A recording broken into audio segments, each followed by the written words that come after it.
What would you give up for glory? Money, family time, your health, or the one person you love most in this world? Tonight, we dive into the story of the Broncos' nicest guy, a man who made a sacrifice so raw, so personal, that it could break anyone watching. But here's the twist. He didn't do it for himself. He did it for his team, for a premiership dream that may never come again. And the question hanging in the air is this: was it worth it? Because this is not just another rugby league story. This is about the price of obsession. In rugby league, reputations come fast and can disappear even faster.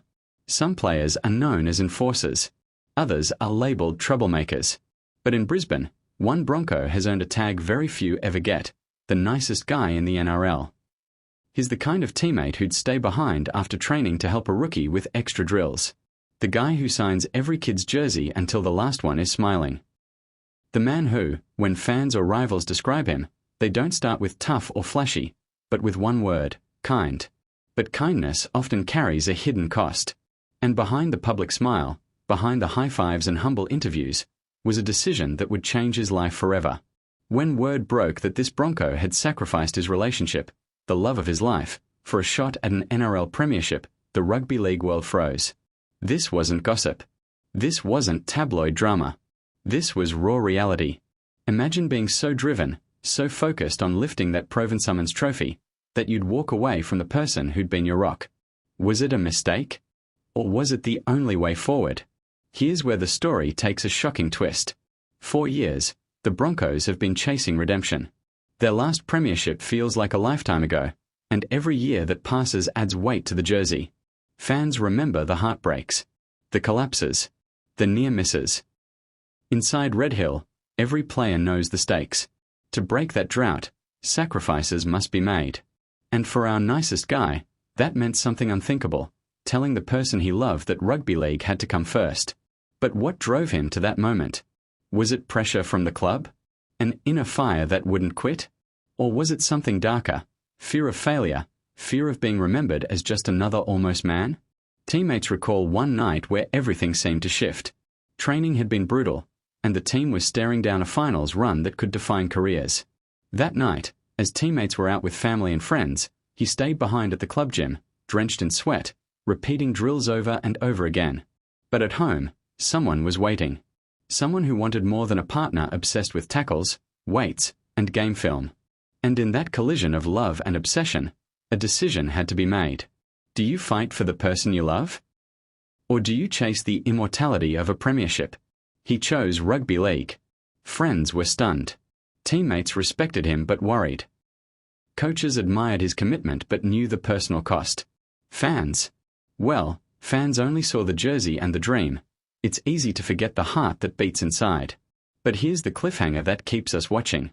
Did this sacrifice make him unstoppable? Or did it leave him hollow, chasing a trophy that might never come, with no one to share it with when the lights fade? Before we go deeper into this story, before we uncover the truth about what this sacrifice has done to his life and his game, hit that subscribe button, smash the like, and join us at AUSSIE NRL Updates. Because these are the stories the headlines don't tell you, but the ones that make you love this game even more. You see, rugby league careers are short.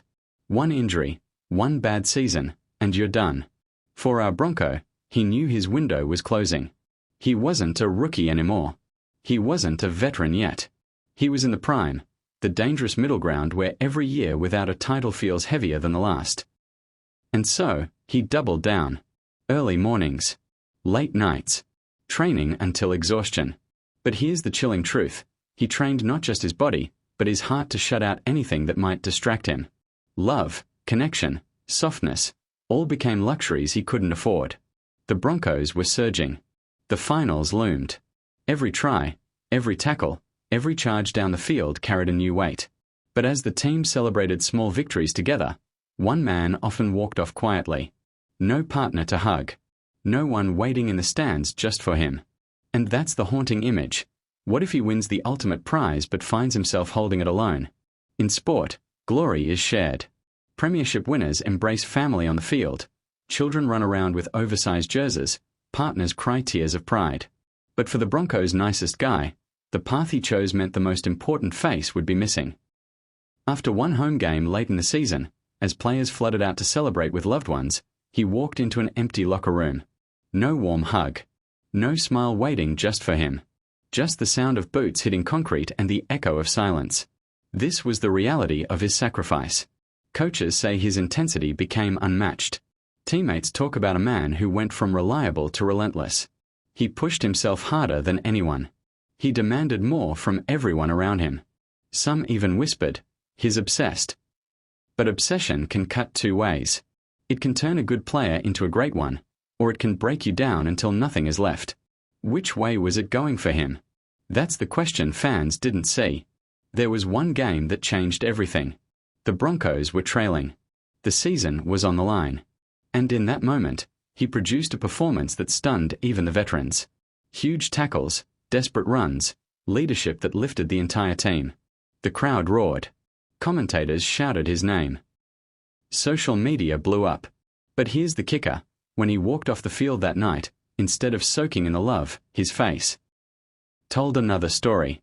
A quiet ache. A reminder of what he'd lost to stand in that moment. Too often, fans see only the athlete, the highlights, the stats. But behind every NRL player is a human story. And this one cuts deeper than most. The nicest guy label makes sense when you know how much is given, on and off the field. Community work. Charity visits. Staying humble when fame could have gone to his head. But perhaps the truest act of selflessness wasn't in a